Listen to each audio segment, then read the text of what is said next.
Now, before we continue with our coverage, I want to make it very clear that right now we are only going to report the facts that are coming in, and we are not going to speculate about the means or the motives of these two men.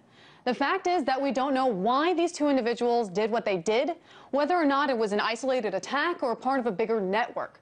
We don't know what current connections these men have with the Republic of Chechnya, so we want to be very careful in describing these men. Now, that being said, the chaos playing out in Boston will undoubtedly have international repercussions. For a look at the bigger picture of these events, I'm joined now by John Gajdak. He's the president of the Archangel Group. John, thanks for joining us. First of all, a lot of media began quickly calling this an act of terrorism on Monday after the bombings actually happened. President Obama, of course, was very hesitant at first to call it such an attack. How do you classify something as a terror attack? Is it method? Is it victims? Is it the perpetrator? Or is it some type of combination? Well, and thank you for having me. It's one of the most difficult questions I think that we're facing in our legal system today, which largely surrounds the fact that we have passed almost countless pieces of legislation that define different things as criminal acts, and then almost on an ad hoc basis, we pick and choose what acts we're going to hang the moniker or the mantle of terrorism onto. As acts are typically defined, and you can look at any of the more than dozen federal definitions here in the United States of terrorism, this would most likely be considered a low-level tactical terrorist attack. Sure. Now, these men are from the Chechen Republic area. Tamerlan, of course, was born in Russia. Johar was reportedly born in Kyrgyzstan. The family lived in Dagestan in the Russian Federation for numerous years before reportedly leaving the country back in 2001, around that time anyway. So obviously this has convoluted the idea that we have right now. So let's talk about the fact that these men are not from the U.S. How has that added an international aspect to these attacks?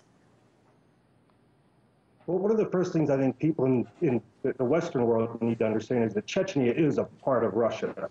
Certainly going back to 1663, Russia has been attempting to force Chechnya into the then Tsarist Russia. It was part of the Soviet Union and continued to be part of the Russian Federation.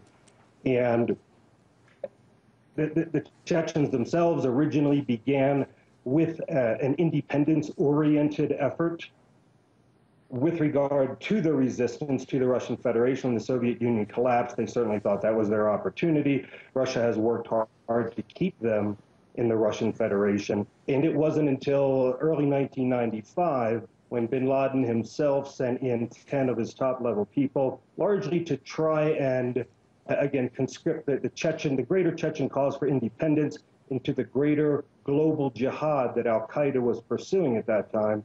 And al-Qaeda has continued to try and keep its foothold in that Chechen conflict ever since. Now, John, from what I've been hearing in the news, it doesn't really seem like U.S. intelligence agencies have previously been evaluating the Chechen Republic as a hotbed for American enemies. Obviously, you're saying that al-Qaeda has been recruiting there.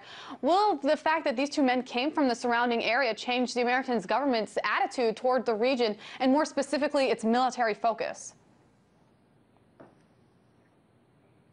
Well, how the U.S. government reacts and how the military reacts certainly isn't something that I have any real insight into.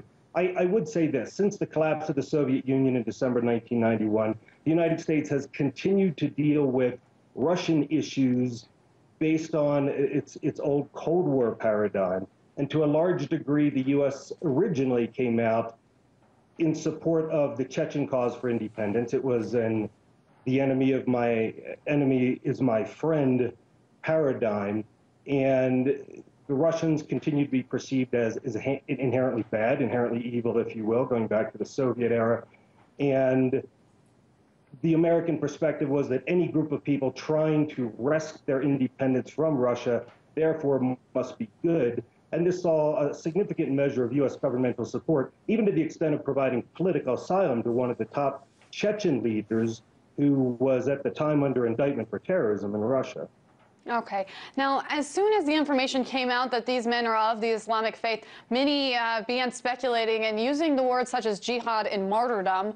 How can we be sure that just because these men are Muslim that their religion motivated these attacks? Or can we be sure at all?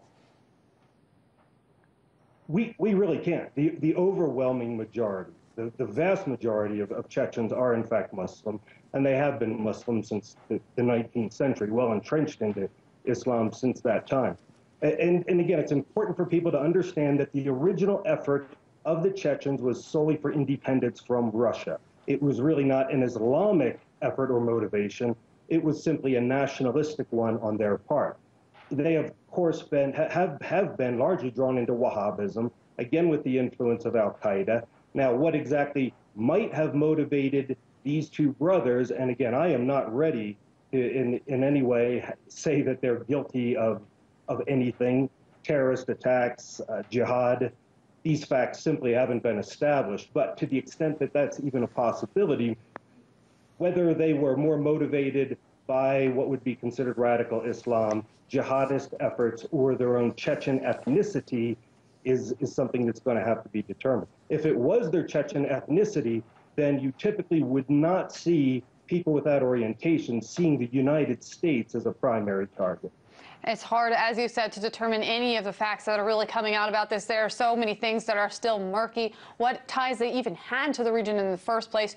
John Gaiduck, president of the Archangel Group, thank you for weighing in.